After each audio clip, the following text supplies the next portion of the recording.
Fala galera, beleza? Sejam bem-vindos a mais um vídeo. No vídeo de hoje a gente vai conversar sobre o CACR11, o fundo de papel da Cartesia, e eu quero mostrar para vocês esse fundo, né?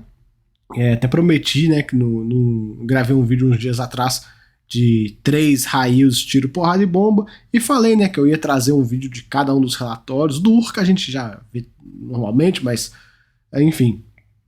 A ideia é a gente apresentar aqui o fundo, mostrar para vocês, porque eu vejo que muitos de nós, né, estamos órfãos aí de fundos raio de tiro, porrada e bomba.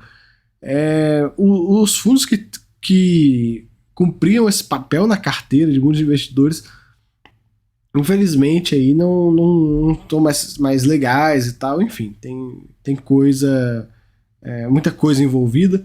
E aqui a gente tem um produto que até então, né, vou ter que falar até então, não tem nenhum tipo de problema, e vamos conversar um pouco sobre ele. Esse que é um fundo aí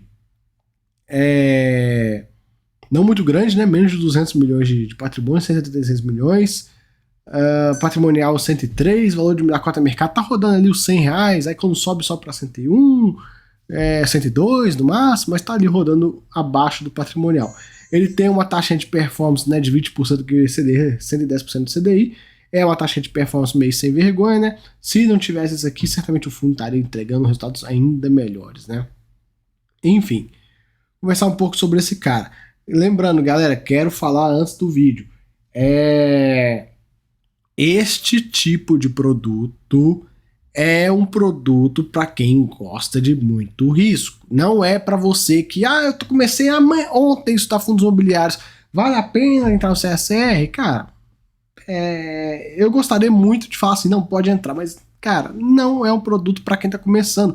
Quem tá começando, vai lá no papai com mamãe, os fundos tranquilinhos, estuda. Não, eu gostei, tô apaixonado nesse fundo, eu quero entrar, eu quero receber acho que foi 1,50 que ele pagou.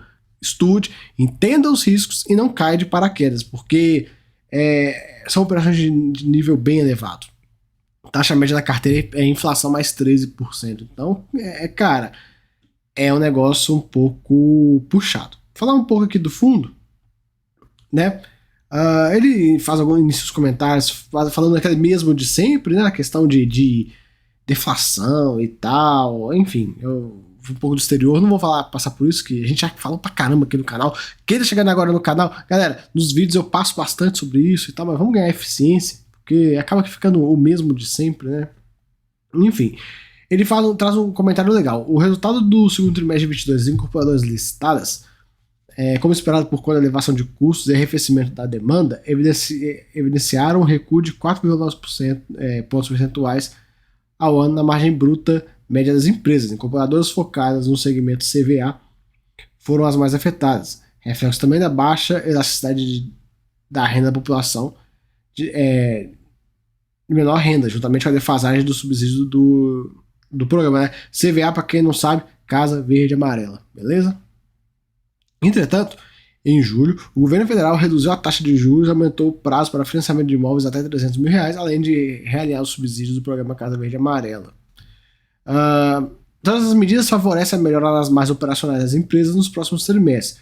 No lado da oferta, o setor de incorporação apresentou uma queda no número de lançamentos, menos 15%, e vendas menos 5,5% em relação no ano do segundo trimestre de 2022, puxado pelo fraco desempenho do setor popular e o número de lançamentos. Lembrar, né, galera, Selic alta, né, começa a frear a economia, você vai sentindo o freio nos setores, né. Um pouco do fundo, fechou a 101,19, ele pagou um rendimento bem interessante no último mês, né, se não me engano foi 1,50, nesse mês agora de agosto, que é a referência desse relatório, foi 1,54, a gente consegue ver as distribuições históricas aqui, fica ali rodeando 1,50, viu. Ele comenta sobre o gradual aumento da liquidez do fundo. Alguns eventos do mês tiveram algumas amortizações aí, né? A gente consegue ver. Tem um ponto a se destacar sobre isso, que é interessantíssimo, que por mais que ele tenha um nível de risco elevado, um grande mitigador que ajuda no risco é ele ser um fundo que apura o lucro no regime caixa. Isso é bem interessante, porque a gente tem aí os outros high yields todos apurando competência. E a hora, qual que é o problema do competência? Qual que é o risco dele? A hora que dá um problema, você já distribuiu um monte de dinheiro que de forma antecipada, e aí deu problema, você vai falar, putz, de onde eu vou tirar o dinheiro? E aí a casa cai, né? Enfim, é tema para outro vídeo a gente conversar um pouco sobre isso. Fundo distribuindo 54 por cota, que dá um equivalente a 125% do CDI, né? Ele compara com o CDI, mas enfim, falando de yield, em relação à cota de R$100 dá 1,5, né? Resultado reflete o recebimento mensal de juros das operações do CRI e também correção monetária, né? Vamos lá. E também taxa de distribuição de operações estruturadas para a cartesia. Legal. Ele coloca, como regra, a transação monetária sobre os saldos do CRI será recebida, 1, na amortização das operações, ou 2, em eventos de negociação no mercado secundário. Aí vem o ponto que é um dos grandes divisores de água desse fundo. O fundo tem um saldo de correção monetária acruada, que não virou caixa ainda, de R$ 5,70 por cota. Isso aqui vai fazer com que o fundo mantenha um patamar de distribuição por muito tempo. Muito tempo ele vai conseguir manter esse 5,70, essa distribuição de 1,50, utilizando esse 5,70. E como é que ele vai destravando esse valor? Conforme ele falou, ou quando recebe a amortização, ou quando ele roda o papel. Então, se ele não rodar o papel, ele até então, pelo tudo indica, ele não roda, nos últimos meses ele deixou acruando aí, vai ter aí um patamar de distribuição bem interessante nos próximos meses, né? Vai conseguir manter a deflação para ele, não vai ser algo que vai incomodar tanto assim. A gente vê algumas alocações que ele fez, né, no mês, e um ponto interessante é que esse fundo, toda nova alocação ele solta um fato relevante. No início você fica tipo, pô, pra que você tá soltando fato relevante falando que você alocou num CRI? Mas eu achei interessante, né? E ele vem comprando bastante CRI, CDI+, então se protegendo ainda mais da deflação, né? Um ponto que a gente pode comentar que eles têm aí um pipeline de ativos de 113 milhões de reais para ser comprado. E eles colocam que as novas operações poderão ser indexadas ao CDI. Para mim é uma boa, não é uma ideia, né? CDI mais 7, CDI mais 8, enfim, tem de tudo aí. Aqui os últimos distribuições de rendimento do fundo, a gente consegue ver, né? Vamos descendo. Gráfico abaixo mostra aí a evolução da grana acruada, então você consegue ver o valor em milhões de reais. Poderia ter colocado por cota, né? Fica mais simples, mas enfim, 10 milhões de reais.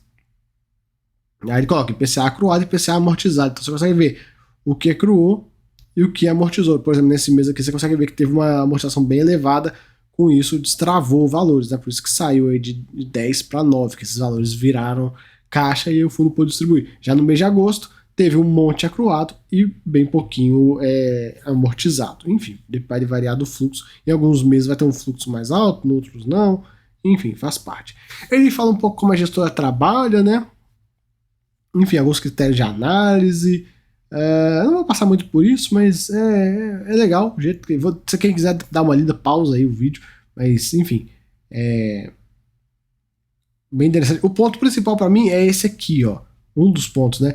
Que eles analisamos cada aqui como operação de Project Finance, cuja liquidação deve ocorrer com recursos internos do empreendimento financiado. O que é isso?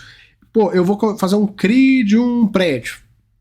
E aí eu peguei o prédio, vou gastar, sei lá, 20 milhões para fazer o prédio, vou fazer um CRI de 10, outros 10 eu vou botar em grana e vou pegar os 10 milhões do CRI e botar para construir. Nesse tipo de Project Finance, a própria receita do prédio tem que ser capaz de pagar todo o CRI. Então, tipo, não tem aquele problema de, tipo, vou ter que pegar um monte de garantia e se eu executar a parada, putz, tá aí o dinheiro, vou pegar de onde? Agora tem que ir atrás de uns fulano de tal. Não. Ou da mesma forma, se o projeto não depende de outros projetos, tal. Enfim, eu acho interessante. Aqui um pouco da base de cotistas, vem crescendo devagarinho, né? Como eu falei, é um fundo bem tiro porra de bomba, não aparece muito. O relatório é bom? Mas ele é meio difícil de ler, de leitura meio complexa, letras pequenas e tal, não é muito amigável à leitura, muito texto, né? Muito texto. E aí esse tipo de relatório de coluna é uma merda, porque fazem esses relatórios assim, e aí fica tudo espremidinho e tal, e vira aquele relatório gigante. Se você faz o relatório da página inteira, fica um trem mais fácil, você botar uma fonte um pouco maior e tal, enfim. Pra vocês estão vendo que eu tô com um zoom fudido, porque se eu tirar o zoom, eu vou ler sem o zoom. Já fica até ruim. Pelo menos pra mim aqui no computador. Não fica ruim de enxergar, mas fica ruim de eu observar, de eu entender o que eu tô lendo. Então eu prefiro fazer isso aqui.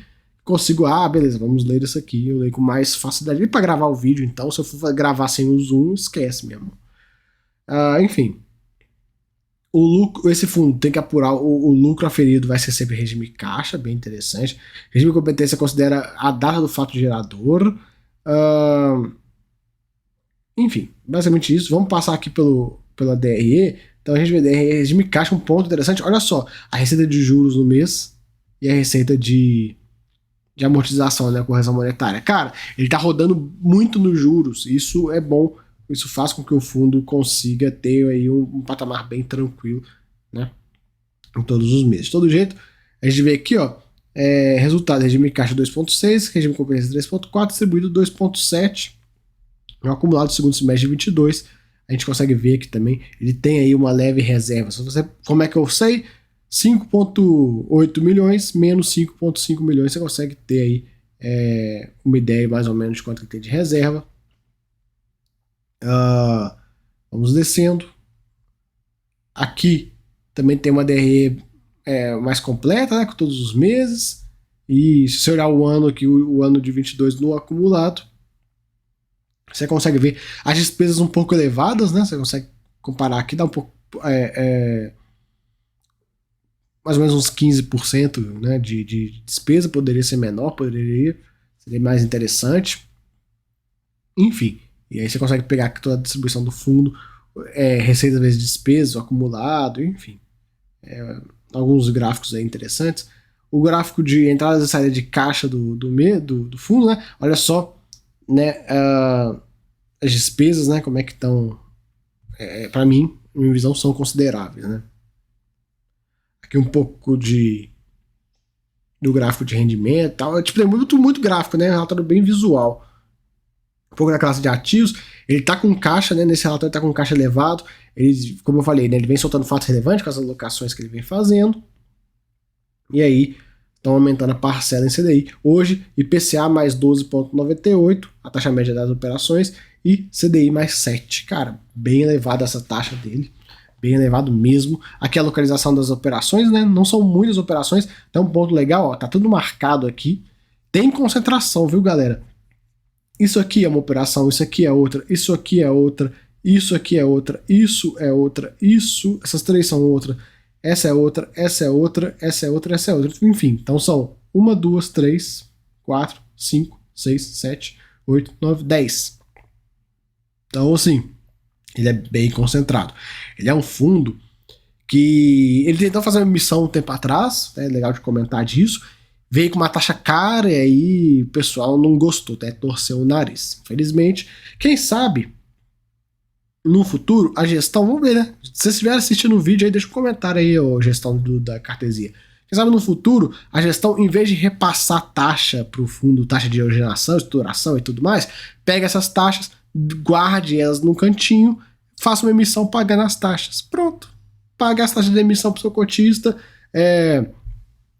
dobra o fundo de valor e aí, enfim, resolve todas essas questões, né? Mas é apenas uma ideia, né, de pontos que podem ser utilizados, né? Mas, enfim, como eu falei, é um fundo com risco elevado, bem elevado, diga-se de passagem, é concentrado, então, como eu falei, não é um fundo para um cara iniciante cair aqui de paraquedas. O cara iniciante que cair aqui de paraquedas, meu amigo, não que vai dar problema, mas se tiver algum problema, você vai ser pego de surpresa, você vai nem entender o que está acontecendo e vai ficar a ver navios, né? Então, melhor você entender um pouco e tal, entender